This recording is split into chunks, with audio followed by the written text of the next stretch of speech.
ਵਾਹਿਗੁਰੂ ਜੀ ਕਾ ਖਾਲਸਾ ਵਾਹਿਗੁਰੂ ਜੀ ਕੀ ਫਤਿਹ। ਰਿਛ ਦਾ ਪ੍ਰਸੰਗ। ਦਿਨ ਦਾ ਪਿਛਲਾ ਪਹਿਰ ਸੀ। ਸਤਿਗੁਰੂ ਜੀ ਸ਼ਿਕਾਰ ਜਾਣ ਨੂੰ ਤਿਆਰ ਸਨ ਕਿ ਇੱਕ ਕਲੰਦਰ ਆ ਪੁੱਜਾ।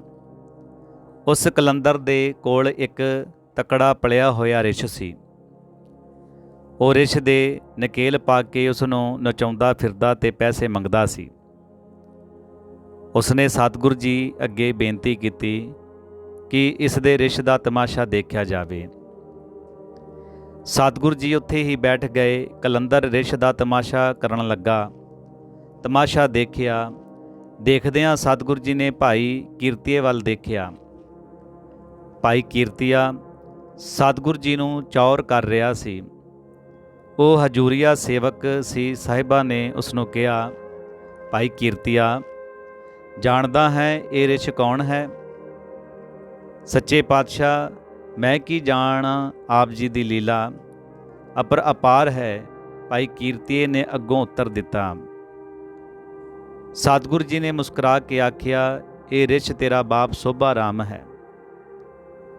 ਕੀਰਤੀਆ ਇੱਕਦਮ ਹੈਰਾਨ ਹੋਇਆ ਅਤੇ ਕਿਹਾ, ਮੇਰੇ ਪਿਤਾ ਜੀ, ਉਹ ਰਿਛ ਦੀ ਜੁਨੇ?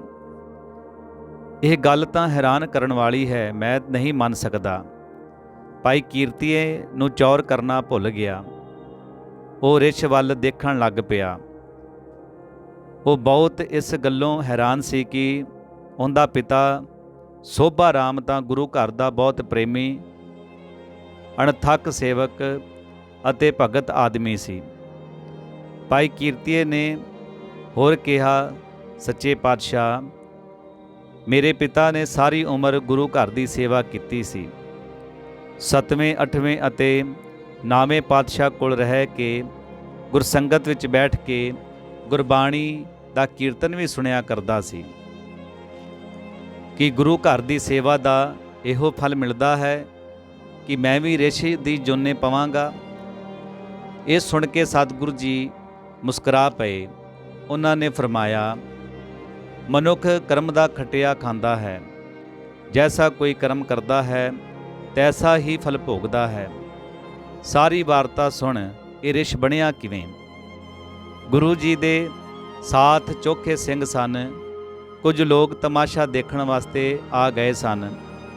ਸਤਿਗੁਰੂ ਜੀ ਦੇ ਬਚਨਾਂ ਨੇ ਸਾਰਿਆਂ ਨੂੰ ਹੈਰਾਨ ਕਰ ਦਿੱਤਾ ਸੀ। ਸਾਹਿਬਾਂ ਨੇ ਇਉਂ ਰਿਛ ਦੇ ਪੁਰਬਲੇ ਜਨਮ ਦੀ ਕਥਾ ਸੁਣਾਉਣੀ ਆਰੰਭੀ। ਭਾਈ ਕੀਰਤੀਆ, ਇਹ ਰਿਛ ਤੇਰਾ ਪਿਤਾ ਸੋਭਾ ਰਾਮ ਹੈ। ਇਹ ਠੀਕ ਹੈ, ਇਹ ਗੁਰਮੁਖ ਸੀ ਤੇ ਗੁਰੂ ਘਰ ਦਾ ਸੇਵਾ ਕਰਿਆ ਕਰਦਾ ਸੀ। ਪਰ ਇਸ ਨੇ ਇੱਕ ਵੱਡੀ ਭੁੱਲ ਕੀਤੀ ਸੀ, ਜਿਸ ਕਾਰਨ ਇਸ ਨੂੰ ਇਹ ਜੂਨ ਪ੍ਰਾਪਤ ਹੋਈ। ਸਤਿਗੁਰੂ ਜੀ ਕਥਾ ਸੁਣਾਈ ਗਏ। ਇੱਕ ਦਿਨ ਭਾਈ ਸੋਭਾ ਰਾਮ ਕੜਾਹ ਪ੍ਰਸ਼ਾਦ ਵਰਤਾ ਰਿਹਾ ਸੀ। ਸੰਗਤ ਚੌਖੀ ਹੋਣ ਕਰਕੇ ਭੀੜ ਬਹੁਤ ਸੀ। ਉਸ ਸਮੇਂ ਭਾਈ ਧੰਨਾ ਜ਼ਿਮੀਂਦਾਰ ਪ੍ਰਸ਼ਾਦ ਲੈਣ ਵਾਸਤੇ ਆ ਗਿਆ। ਭਾਈ ਧੰਨਾ ਬਹੁਤ ਧਰਮੀ ਤੇ ਨੇਕ ਪੁਰਸ਼ ਸੀ। ਉਸਨੇ ਕਦੇ ਕਿਸੇ ਦੀ ਚੀਜ਼ ਨਹੀਂ ਸੀ ਚੁੱਕੀ ਤੇ ਨਾ ਕਿਸੇ ਦਾ ਬੁਰਾ ਤੱਕਿਆ ਸੀ। ਉਹ ਚੁਗਲੀ ਨਿੰਦਾ ਵੀ ਨਹੀਂ ਸੀ ਕਰਦਾ। ਅਹੰਕਾਰ ਤਾਂ ਕਦੇ ਉਸਦੇ ਲਾਗਿਓਂ ਹੀ ਨਹੀਂ ਸੀ ਲੰਘਿਆ। ਉਹ ਕਣਕ ਦਾ ਗੱਡਾ ਲੈ ਕੇ ਆਇਆ ਸੀ। ਉਹਦੇ ਲੀੜੇ ਮੈਲੇ ਸਨ। ਉਹਦੇ ਦਾਹੜੇ ਵਿੱਚ ਘੱਟਾ ਪਿਆ ਹੋਇਆ ਸੀ। ਪੱਗ ਢਿਲਕੀ ਹੋਈ ਸੀ ਤੇ ਅਣਧੋਤੇ ਵਾਲ ਖਿਲਰੇ ਹੋਏ ਸਨ। ਉਹ ਜਦੋਂ ਪ੍ਰਸ਼ਾਦ ਲੈਣ ਵਾਸਤੇ ਅੱਗੇ ਵਧਿਆ ਤਾਂ ਬਹੁਤ ਭੀੜ ਸੀ। ਉਸਨੇ ਨਿਮਰਤਾ ਨਾਲ ਭਾਈ ਸੋਭਾ ਰਾਮ ਅੱਗੇ ਬੇਨਤੀ ਕੀਤੀ ਕਿ ਉਸ ਨੂੰ ਪਹਿਲੇ ਪ੍ਰਸ਼ਾਦ ਦਿੱਤਾ ਜਾਵੇ ਤਾਂ ਕਿ ਉਹ ਗੱਡੇ ਦੇ ਨਾਲ ਜਾ ਸਕੇ। ਉਸ ਦਾ ਗੱਡਾ ਸੁੰਨਾ ਹੈ। ਪਰ ਸੋਭਾ ਰਾਮ ਨੇ ਉਹਦੀ ਬੇਨਤੀ ਨੂੰ ਅਣਸੁਣਿਆ ਕਰ ਦਿੱਤਾ। ਸਗੋਂ ਬੜੇ ਕ੍ਰੋਧ ਨਾਲ ਕਿਹਾ, ਕਿਉਂ ਰਿਛ ਵਾਂਗ ਪੁੱਤਰਦਾ ਤੇ ਨਾਸਾ ਚੜਾਉਂਦਾ ਫਿਰਦਾ ਹੈ? ਪਰੇ ਰਹੋ, ਪ੍ਰਸ਼ਾਦ ਮਿਲ ਜਾਵੇਗਾ। ਆਪਣੀ ਸੁਰਤ ਨਹੀਂ ਦੇਖਦਾ ਜੋ ਰਿਛ ਵਾਂਗ ਹੈ ਤੇ ਅੰਨ੍ਹੇਵਾਹ ਕੜਾਹ ਪ੍ਰਸ਼ਾਦ ਲੈਣ ਵਾਸਤੇ ਅੱਗੇ ਵੱਧ ਰਿਹਾ ਹੈ।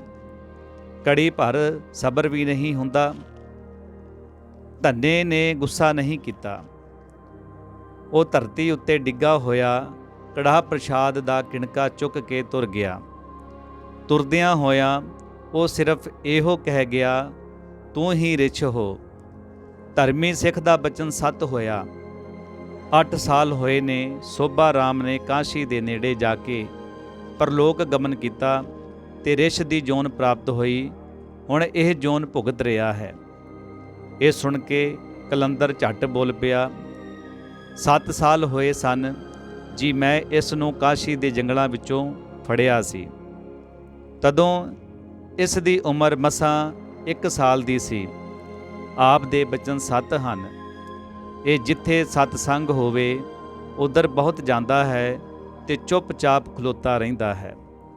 ਸਤਿਗੁਰੂ ਜੀ ਨੇ ਬਚਨ ਕੀਤਾ, ਸਤ ਸੰਗਤ ਵਿੱਚ ਜੋ ਵੀ ਪੁਰਸ਼ ਜਾਂ ਨਾਰੀ ਆ ਬੈਠੇ ਉਹ ਸਾਰੇ ਦੇਵਤਾ ਰੂਪ ਹੋ ਜਾਂਦੇ ਹਨ। ਚੋਰ, ਸਾਧ, ਠੱਗ, ਪਾਪੀ ਤੇ ਨਿੰਦਕ ਸਭ ਇੱਕ ਸਮਾਨ ਹੁੰਦੇ ਹਨ। ਕਿਸੇ ਨੂੰ ਮਾੜਾ ਨਹੀਂ ਜਾਣਨਾ ਚਾਹੀਦਾ। ਜਿਸ ਵੇਲੇ ਸੰਗਤ ਨੂੰ ਪ੍ਰਸ਼ਾਦ ਵਰਤਾਇਆ ਜਾਵੇ ਤਦੋਂ ਕਿਸੇ ਨੂੰ ਮੰਦਾ ਸ਼ਬਦ ਨਹੀਂ ਬੋਲਣਾ ਚਾਹੀਦਾ। ਕਿਸੇ ਦੀ ਨਿੰਦਾ ਨਹੀਂ ਕਰਨੀ ਚਾਹੀਦੀ। ਜੋ ਨਿੰਦਾ ਕਰਦਾ ਹੈ ਸੋ ਮਾੜਾ ਫਲ ਪਾਉਂਦਾ ਹੈ। ਭਾਈ ਕੀਰਤੀਆ ਨੇ ਬੇਨਤੀ ਕੀਤੀ, ਸੱਚੇ ਪਾਤਸ਼ਾਹ ਅਸੀਂ ਭੁੱਲੇ ਜੀਵ ਭੁੱਲਣਹਾਰ ਹਾਂ। ਕਿਰਪਾ ਕਰੋ ਹੁਣ ਮੇਰੇ ਪਿਤਾ ਜੀ ਨੂੰ ਰਿਛ ਤੋਂ ਮੁਕਤ ਕਰਾਓ। ਇਸ ਦਾ ਦੁੱਖ ਮੈਂ ਨਹੀਂ ਦੇਖ ਸਕਦਾ। ਮੇਰਾ ਹਿਰਦਾ ਪਾਟ ਰਿਹਾ ਹੈ। ਮੈਨੂੰ ਧਰਤੀ ਵੇਲ ਨਹੀਂ ਦੇਂਦੀ। ਦਾਤਾ ਦਇਆ ਕਰੋ। हे ਕਿਰਪਾ ਦੇ ਸਾਗਰੋ, ਕਿਰਪਾ ਦ੍ਰਿਸ਼ਟੀ ਕਰੋ। ਇਸ ਦਾ ਕਲਿਆਣ ਹੋਵੇ। ਭਾਈ ਕੀਰਤੀਏ ਦੇ ਨੈਣ ਭਰ ਆਏ। ਉਹ ਸੱਚਮੁੱਚ ਹੀ ਰੋ ਪਿਆ। ਉਸ ਦੀ ਐਸੀ ਦਸ਼ਾ ਵੇਖ ਕੇ ਸਤਿਗੁਰੂ ਜੀ ਨੇ ਬਚਨ ਕੀਤਾ, ਅਕਾਲ ਪੁਰਖ ਦੀ ਕਿਰਪਾ ਤੇਰੇ ਬਾਪ ਉੱਤੇ ਹੋ ਚੁੱਕੀ ਹੈ। ਉਹ ਇਸ ਕਰਕੇ ਇਹ ਬਹੁਤ ਪਛਤਾਇਆ। ਦੂਸਰਾ, ਸਤ ਸੰਗਤ ਨੂੰ ਇਸ ਨੇ ਵਿਸਾਰਿਆ ਨਹੀਂ। ਅੱਜ ਇਹ ਇਸੇ ਕਰਕੇ ਇੱਥੇ ਪੁੱਜਾ ਹੈ ਕਿ ਇਹ ਰਿਛ ਜੋਨ ਵਿੱਚੋਂ ਮੁਕਤ ਹੋ ਜਾਵੇ। ਜਾਓ ਧਰਮਸ਼ਾਲਾ ਵਿੱਚੋਂ ਕੜਾਹ ਪ੍ਰਸ਼ਾਦ ਲਿਆਵੋ, ਹੁਣੇ ਹੀ ਇਹ ਮੁਕਤ ਹੋ ਜਾਵੇਗਾ। ਭਾਈ ਕੀਰਤੀਆ ਭਾਈ ਤੇਜੇ ਨੂੰ ਚੌਰ ਫੜਾ ਕੇ ਆਪ ਧਰਮਸ਼ਾਲਾ ਨੂੰ ਨੱਸ ਗਿਆ। ਉੱਥੋਂ ਕੜਾਹ ਪ੍ਰਸ਼ਾਦ ਲੈ ਆਇਆ। ਸਤਿਗੁਰੂ ਜੀ ਨੇ ਉਸ ਨੂੰ ਹੁਕਮ ਦਿੱਤਾ, ਸਤਿਨਾਮ ਵਾਹਿਗੁਰੂ ਆਖ ਕੇ ਇਸ ਰਿਛ ਨੂੰ ਖਵਾ ਦੇ।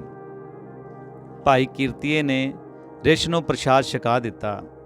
ਜਿਉਂ ਹੀ ਕੜਾਹ ਪ੍ਰਸ਼ਾਦ ਅੰਦਰ ਗਿਆ, ਆਤਮਾ ਨਾਲ ਲੱਗਾ ਤਾਂ ਉਸੇ ਵੇਲੇ ਰਿਛ ਦਾ 5 ਭੂਤਕ ਸਰੀਰ ਧਰਤੀ ਉੱਤੇ ਡਿੱਗ ਪਿਆ। ਉਸ ਸਰੀਰ ਵਿੱਚੋਂ ਸੋਭਾ ਰਾਮ ਦੀ ਰੂਹ ਉੱਡੀ ਤੇ ਪੁਰਖ ਰੂਪ ਧਾਰ ਕੇ ਆਕਾਸ਼ ਮੰਡਲ ਵੱਲ ਚਲੀ ਗਈ। ਉਸ ਨੂੰ ਜਾਂਦਿਆਂ ਹੋਇਆਂ ਕੁਝ ਗੁਰਮੁਖਾਂ ਨੇ ਦੇਖਿਆ। ਸਾਰੇ ਸਤਿਗੁਰੂ ਜੀ ਦਾ ਜਸ ਗਾਉਣ ਲੱਗੇ। ਰਿਛ ਗਰੀਬ ਕਲੰਦਰ ਦੀ ਰੋਜੀ ਕਮਾਉਣ ਦਾ ਆਸਰਾ ਸੀ। ਰਿਛ ਮਰਿਆ ਦੇਖ ਕੇ ਉਹ ਧਾਹੀ ਮਾਰਨ ਲੱਗ ਪਿਆ। ਉਸ ਨੇ ਰੋਂਦਿਆਂ ਹੋਇਆਂ ਸਤਿਗੁਰੂ ਜੀ ਦੇ ਅੱਗੇ ਬੇਨਤੀ ਕੀਤੀ, ਹੇ ਦਾਤਾ ਜੀ, ਮੈਂ ਲੁੱਟਿਆ ਗਿਆ। ਮੇਰਾ ਨਿੱਕਾ ਨਿੱਕਾ ਬਾਲ ਬੱਚਾ ਭੁੱਖਾ ਮਰ ਜਾਵੇਗਾ, ਕੀ ਕਰਾਂ। ਸਤਿਗੁਰੂ ਜੀ ਨੇ ਕਲੰਦਰ ਨੂੰ ਉਪਦੇਸ਼ ਦਿੱਤਾ ਤੇ ਨਾਲ ਹੀ ਗੁਰੂ ਭੰਡਾਰੇ ਵਿੱਚੋਂ ਕੁਝ ਮਾਇਆ ਦਿਵਾ ਕੇ ਪ੍ਰਸੰਨ ਕੀਤਾ। ਉਹ ਸਤਿਗੁਰੂ ਜੀ ਦੇ ਗੁਣ ਗਾਉਂਦਾ ਹੋਇਆ ਆਪਣੇ ਵਤਨ ਨੂੰ ਚੱਲਿਆ ਗਿਆ। ਸਾਧ ਸੰਗਤ ਜੀ, ਇਸ ਸਾਖੀ ਦੇ ਨਾਲ ਸਾਨੂੰ ਇਹ ਪ੍ਰੇਰਣਾ ਮਿਲਦੀ ਹੈ, ਸਤ ਸੰਗਤ ਵਿੱਚ ਜੋ ਵੀ ਪੁਰਸ਼ ਜਾਂ ਨਾਰੀ ਆ ਬੈਠੇ ਉਹ ਸਾਰੇ ਦੇਵਤਾ ਰੂਪ ਹੋ ਜਾਂਦੇ ਹਨ। ਚੋਰ, ਸਾਧ, ਠੱਗ, ਪਾਪੀ ਤੇ ਨਿੰਦਕ ਸਭ ਇੱਕ ਸਮਾਨ ਹੁੰਦੇ ਹਨ। ਕਿਸੇ ਨੂੰ ਮਾੜਾ ਨਹੀਂ ਜਾਣਨਾ ਚਾਹੀਦਾ। ਜਿਸ ਵੇਲੇ ਸੰਗਤ ਨੂੰ ਪ੍ਰਸ਼ਾਦ ਵਰਤਾਇਆ ਜਾਵੇ ਤਦੋਂ ਕਿਸੇ ਨੂੰ ਮੰਦਾ ਸ਼ਬਦ ਨਹੀਂ ਬੋਲਣਾ ਚਾਹੀਦਾ। ਕਿਸੇ ਦੀ ਨਿੰਦਾ ਨਹੀਂ ਕਰਨੀ ਚਾਹੀਦੀ। ਜੋ ਨਿੰਦਾ ਕਰਦਾ ਹੈ ਸੋ ਮਾੜਾ ਫਲ ਪਾਉਂਦਾ ਹੈ।